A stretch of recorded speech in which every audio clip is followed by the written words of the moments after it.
بيكم معايا من الفاصل، ورحنا بقى الفقرات يعني تهم كل مرأة وكل ست، وهي الحاجات اللي تخص البشرة الشعر. بس النهارده هنتكلم اكتر على البشرة، الزيوت المهمة علشان الكولاجين. ياما ممنوع نصرف كمية فلوس ومبالغ على شركات علشان نقدر ناخد الكولاجين ده لبشرتنا.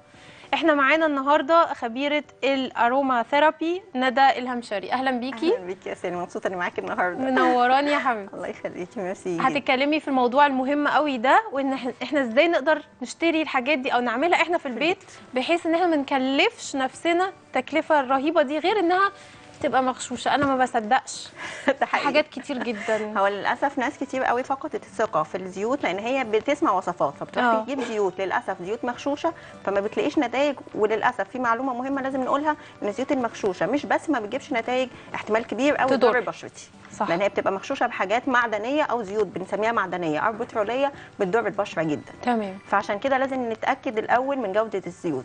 طبعا الموضوع محتاج خبره، معانا هنا ان شاء الله مش هيبقى محتاج خبره، هنقول تيبس بسيطه قوي. اي حد بيشتري الزيوت من اي حته هيعرف المغشوش من اللي مش مغشوش. تمام. ومش هقدر اقول حاجه بعد المقدمه اللي انت قلتيها. هي القصه فعلا ان الناس كلها بتدفع مبالغ طائله 200,000 جنيه عشان تشتري برودكتس كويسه بالكولاجين. احنا هنقول النهارده زيوت طبيعيه 100% تناسب اي بشره واي سن، وحتى لو بشره فيها حبوب او حب شباب او اي مشاكل بتعالجها، مع ان هي بتمد البشره بالكولاجين او بتنشط الكولاجين. انا بنصح بجد باي حاجه بيتي، ما بجد، ما حتى الكوافيرات بجد. انا معلش انا اسفه جدا، انا بجد 20 سنه عمري كله ما بصبغش في حته، كنت انا بعمل لنفسي في البيت. فجيت الفتره اللي فاتت قالوا لي لا غيري واعملي طب ماشي هغير. رحت كسلت بقى اعمل في البيت، قلت خلاص مره بقى اروح للكوافير. وهي المره كانت من يومين، مش عايزه اقول، انتوا اكيد ملاحظين لون شعري متغير. عمل سحب لون وراح حاطط لون اغمق من لون شعري. يعني هو لو كان جاب اي صبغه من اي حته وحطها على شعري كانت هتدي اللون ده، لا هو سحب لون وحرق وبعدين حط لون اغمق من لون شعري. فعشان اعالج ده 3 سنين بقى، يعني انا منهاره جدا. كوافيرات بجد اللي مش فاهم ويروح كده، بجد خلوا بالكم جدا، اوعوا تعملوا سحب لون، بجد اوعوا تروحوا لحد. انتوا ممكن كده تشتروا الصبغه، واللي خايف انها تضرب معاه على احمر يجيبها رمادي، اشقر رمادي بتظبط جدا. طول عمري يعني بصبغ درجتين افتح في البيت بسهوله جدا. اللي انا اتعرضت له ده بجد والله انا مش عارفه اعمل ايه، متضايقه جدا. وللاسف الناس بتستسهل، بس في الاخر بتقعدي تعالجي شعرك من 3 شهور ل6 شهور، لان دي دبره حياه الشعر الطبيعيه، ما نقدرش نعالجه في وقت اقل من وانا كده. مش عارفه هل ممكن يتعالج ولا لا كمان بيتعالج. انا ما بقتش عارفه احط عليه اي حتى بيبي ليس عشان الحلقه، انا عامله ضفاير عشان مش عارفه. ما تقدريش، فجاه كله عمال يفتح ويقطع وعامل لي كده. للاسف مش شعري يعني تحول الى شعر تاني. ما انا انت حلوه، بس انت حلوه في كل يعني احوالك يا سالي، خلينا نتفق على الموضوع ده. يا اطلع بباروكه واكستنشنز، انا عمري ما هعمل كده. هضفر، فخليني مضفره بقى. الضفاير جميله فيكي اصلا.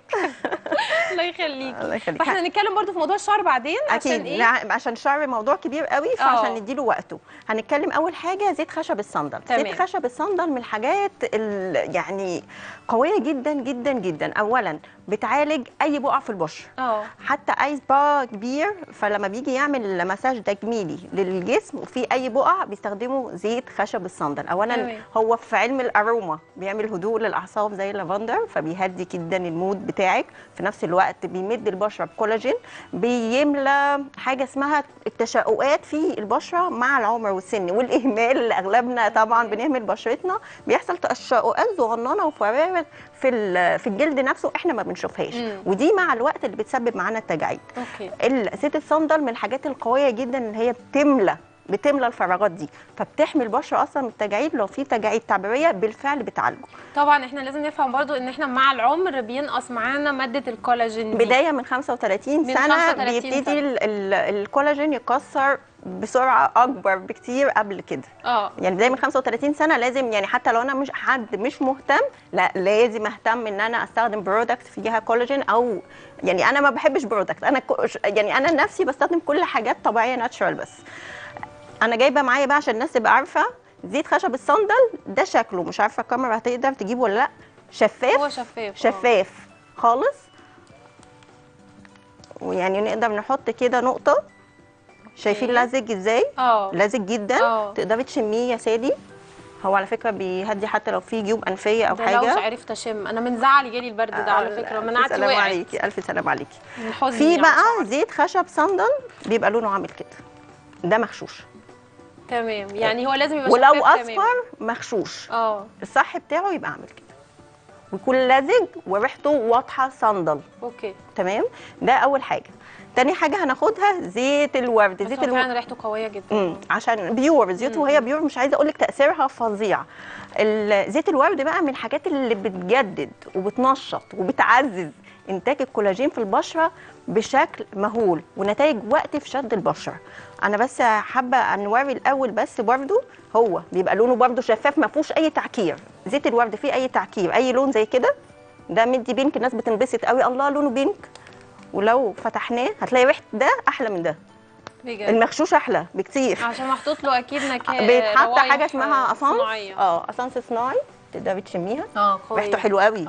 ماشي. بس مغشوش، ما حطوش على بشرة. منين؟ وده الورد البيور.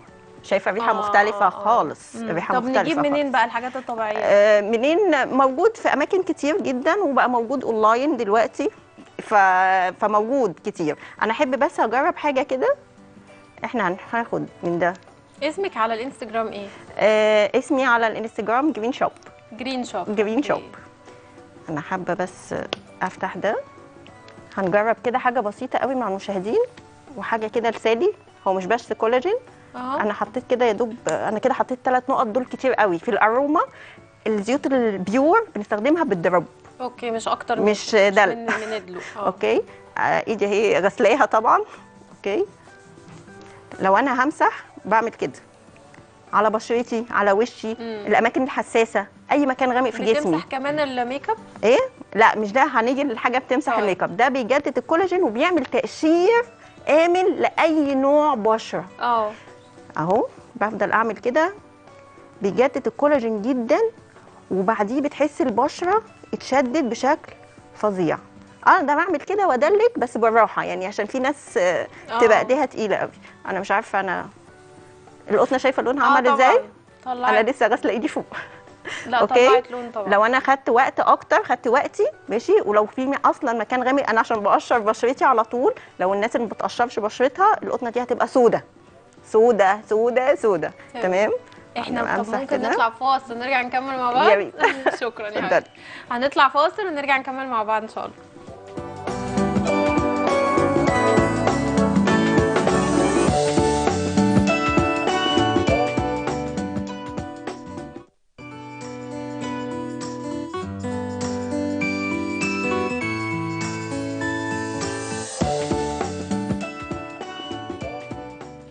اهلا بكم معانا من الفاصل، ومعانا خبيره الاروما ثيرابي ندى الهمشري، وصدمتني دلوقتي صدمه فظيعه. بقول لها طب انا حاولت اعالج شعري اللي اتحرق ده بان انا احط عليه زيت زيتون امبارح ونمت بيه، قلتي لي ايه؟ قلت معلومه هتصدم، اندهش. احنا هنقول ال10 دقايق الباقيين هنقولهم اندهش لكل الناس. زيت الزيتون يا جماعه بيحرق الشعرايه. الزيوت بتتصنف زيوت بارده وزيوت حاميه. زيت الزيتون من الزيوت الشديده الحموضه وحاميه جدا، بتنصنف زيوت حاميه. لما بندرس الزيوت كده ده زيت حامي. الزيت الزيتون هايل للشعر، بس ازاي؟ اول حاجه بدلك بيه فروه الراس، بس ما يجيش على الشعريه نهائي. بيقعد من ساعتين ماكسيمم 6 ساعات، واغسل شعري بالشامبو كويس جدا، ما اسيبش فيه اي اثر دهني. انا صاحيه من النوم شعري اخشن من امبارح. المصريين للاسف زيت الزيتون حلو، وكمان عشان للاسف برضو متوفر منه مغشوش كتير في السوق، ونسبه الحموضه فيه عاليه جدا، فرخيص. فبتلاقي يعني انا بشوف ناس يعني حديثي ولاده وبياخدوا زيت الزيتون وادلق. يعني اي حد شعر بنتها بتدلق زيت زيتون على شعرهم. مع الوقت هتلاقي زيت الزيتون كل اللي بيستخدموا زيت الزيتون لشعرهم او لشعر اولادهم ياخدوا بالهم بقى معايا من الحته دي. طب بعد اذنك بقى انا هروح اقوم اغسل شعري بعد اذنك.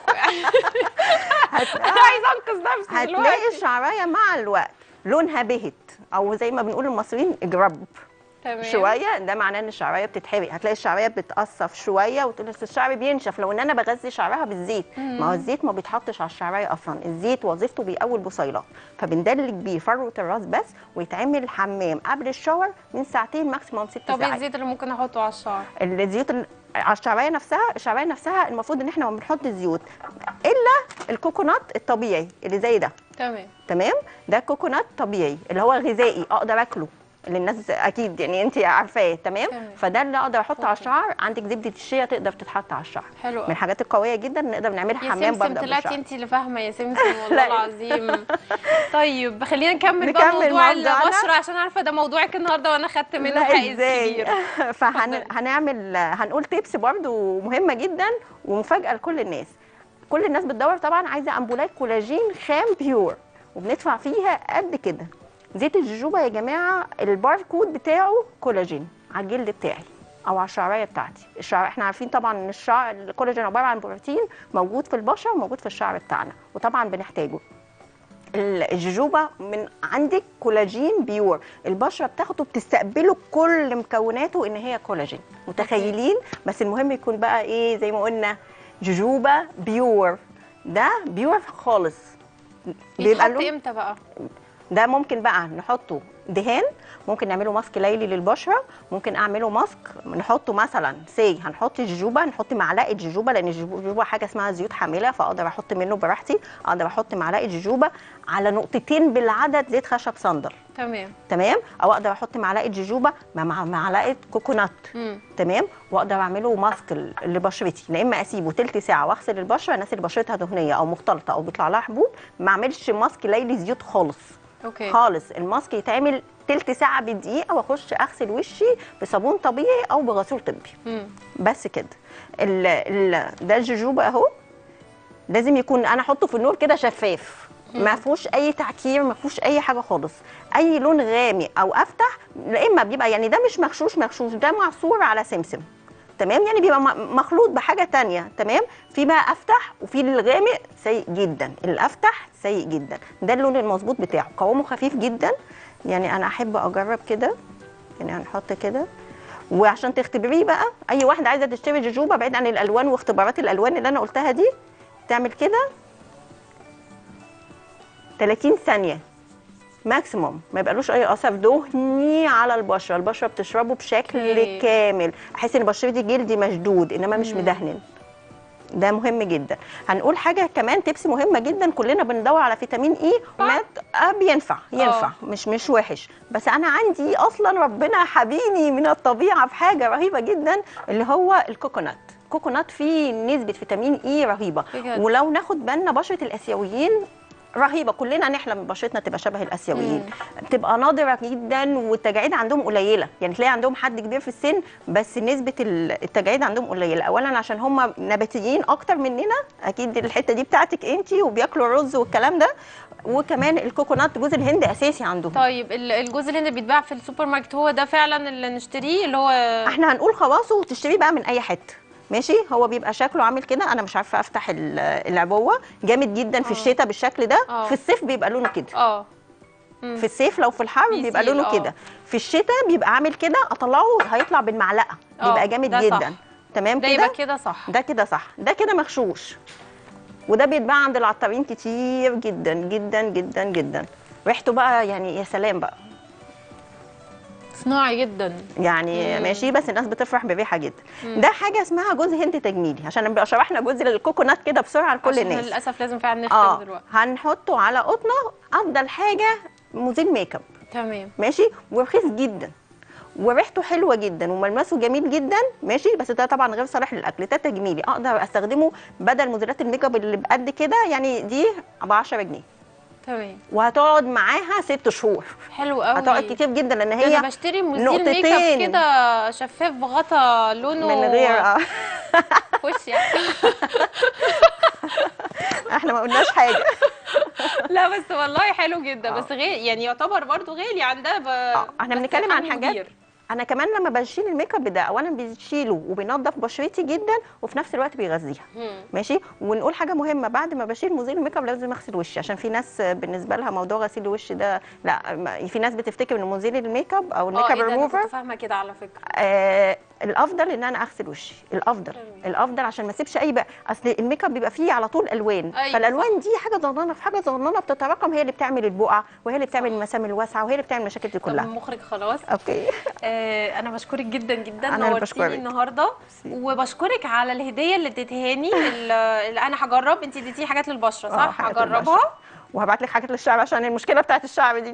بصي لو عالجتي لي شعري بجد يعني هيحصل ان شاء الله. بجد انا مش عارفه يعني هيحصل ان شاء الله.